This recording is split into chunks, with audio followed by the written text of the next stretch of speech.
Assalamualaikum warahmatullahi wabarakatuh. Ketemu lagi di channel Inraedu.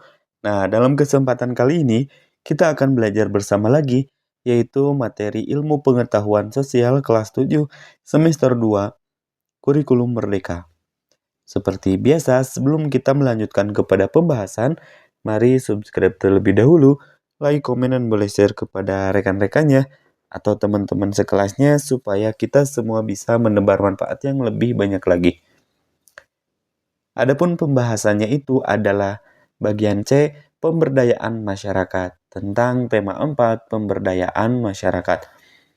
Nah, dalam memenuhi kebutuhannya tentunya manusia membutuhkan pengorbanan ekonomi, salah satunya berupa uang. Sebelum membahas mengenai pengelolaan keuangan, kita akan belajar mengenai konsep uang, pendapatan, tabungan, investasi, serta literasi keuangan. Nah, adapun tujuan pembelajarannya, peserta didik diharapkan mampu memahami konsep uang, konsep pendapatan, tabungan, investasi, serta literasi keuangan. Mari simak materinya. Nah, uang merupakan benda yang memiliki satuan hitung dan dapat digunakan sebagai alat pembayaran yang sah untuk melakukan transaksi dan berlaku di suatu wilayah. Untuk mendapatkan uang, manusia melakukan pekerjaan dan setiap pekerjaan menghasilkan hasil uang atau pendapatan yang beragam. Kebutuhan yang tidak terbatas mengakibatkan masalah keuangan dalam masyarakat. Pendapatan yang didapatkan kadang lebih kecil dibandingkan dengan kebutuhan dan keinginan yang dimiliki sehingga masyarakat memilih cara cepat untuk mendapatkan uang, yaitu dengan pinjaman. Nah, yang pertama kita bahas uang terlebih dahulu. Sebelum uang digunakan sebagai alat pembayaran yang sah, masyarakat menerapkan sistem barter.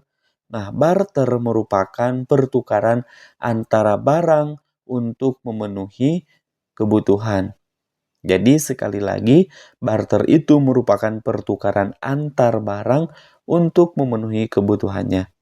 Namun, seringkali pertukaran barang yang dibutuhkan ini tidak menemui titik temu karena perbedaan keinginan seseorang terhadap barang yang ditukar dengan barang lain.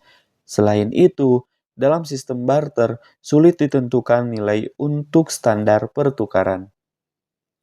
Nah, di Indonesia berdasarkan lembaga pembuatannya, uang dibedakan menjadi dua, yaitu uang kartal dan uang giral. Uang kartal yaitu uang logam dan kertas yang diterbitkan oleh pemerintahan, sedangkan uang giral merupakan deposito atau simpanan di bank yang dapat diambil melalui cek, giro, atau surat perintah pembayaran lain yang sah. Yang kedua, pendapatan.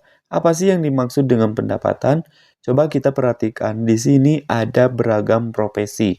Nah, tentunya setiap profesi itu memiliki penghasilan atau memiliki pendapatannya itu yang berbeda-beda.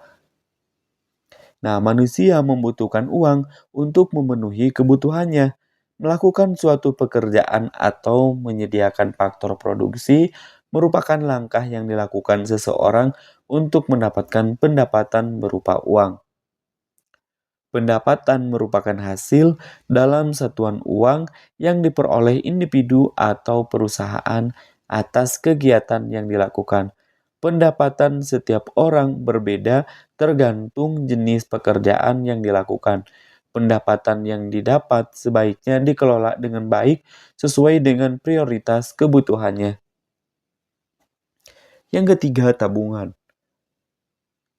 Nah, tabungan merupakan simpanan yang berasal dari suatu pendapatan berupa uang yang belum atau tidak digunakan untuk keperluan sehari-hari atau kepentingan lain. Saat ini, masyarakat sering menabung di bank. Tren menabung di rumah mulai berganti karena lebih berisiko terhadap pencurian maupun bencana alam.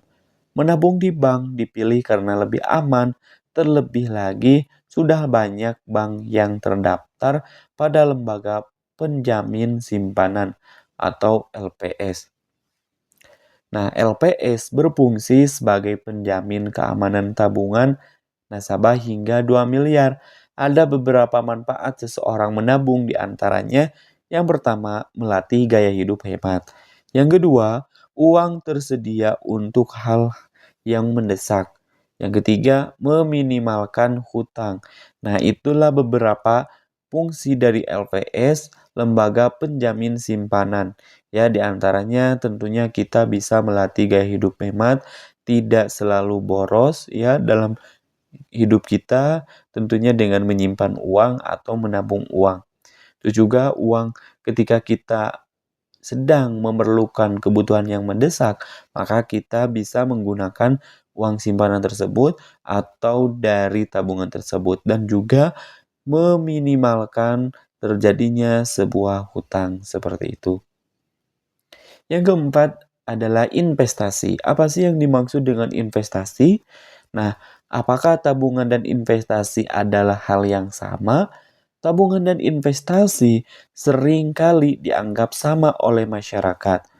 Nah, tabungan dan investasi merupakan dua hal yang berbeda. Jika tabungan bertujuan untuk menyimpan uang yang tidak digunakan, sementara investasi bertujuan untuk meningkatkan nilai tambah yang dimiliki. Nah, jadi setidaknya dari tujuannya juga ada perbedaan antara tabungan dan juga investasi. Kalau tabungan bertujuan untuk menyimpan uang yang tidak digunakan gitu ya. Sementara investasi bertujuan untuk meningkatkan nilai tambah yang dimiliki. Ketika kita membeli rumah hari ini, nanti beberapa tahun kemudian, itu rumahnya itu bisa nilainya itu bertambah tinggi lagi, gitu ya. Nah, itulah salah satu contoh dari investasi. Ada beberapa tawaran investasi yang perlu dihindari oleh masyarakat, di antaranya. Yang pertama, adanya imbalan hasil investasi terlalu tinggi dengan waktu yang singkat. Yang kedua, sedikit informasi atau bahkan tidak ada mengenai perusahaan investasi yang dipilih. Yang ketiga, investor seringkali diminta mencari orang lain untuk bergabung. Yang keempat, yaitu tidak jelas jenis usaha yang dijalankan. Serta yang terakhir adalah biasanya dipromosikan oleh tokoh masyarakat atau artis untuk memikat investor. Nah, itulah beberapa tawaran yang perlu dihindari oleh masyarakat atau oleh kita semua gitu ya. Karena apakah investasi tersebut itu asli ataupun menipu kepada kita gitu ya. Makanya harus berhati-hati setiap tawaran-tawaran investasi. Yang kelima adalah literasi keuangan. Setiap hari manusia melakukan keputusan keuangan dalam rangka memenuhi kebutuhannya. Keputusan keuangan merupakan hal yang dilakukan oleh setiap individu, baik dalam hal pembelian, penjualan, tabungan, investasi, ataupun kegiatan lain yang berhubungan dengan keuangan. Prinsip dasar keuangan tradisional adalah perilaku rasional, yang artinya setiap manusia diasumsikan selalu rasional dalam pengambilan keputusan dengan tujuan untuk mendapatkan apa yang diinginkan.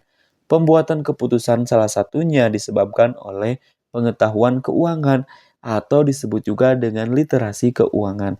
Nah, jadi literasi keuangan ini disebut juga dengan pengetahuan keuangan. Literasi yang kurang akan mengakibatkan keputusan keuangan yang tidak terarah. Yang keenam, pengelolaan keuangan keluarga. Masalah keuangan dapat diatasi dengan pengelolaan keuangan. Pengelolaan keuangan merupakan kegiatan merencanakan, mengorganisasikan, serta mengendalikan keuangan untuk kegiatan konsumsi, tabungan, maupun investasi.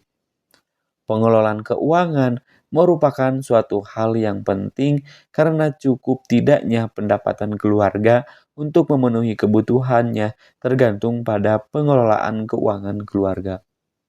Sekian dan terima kasih. Sampai jumpa di video pembelajaran berikutnya.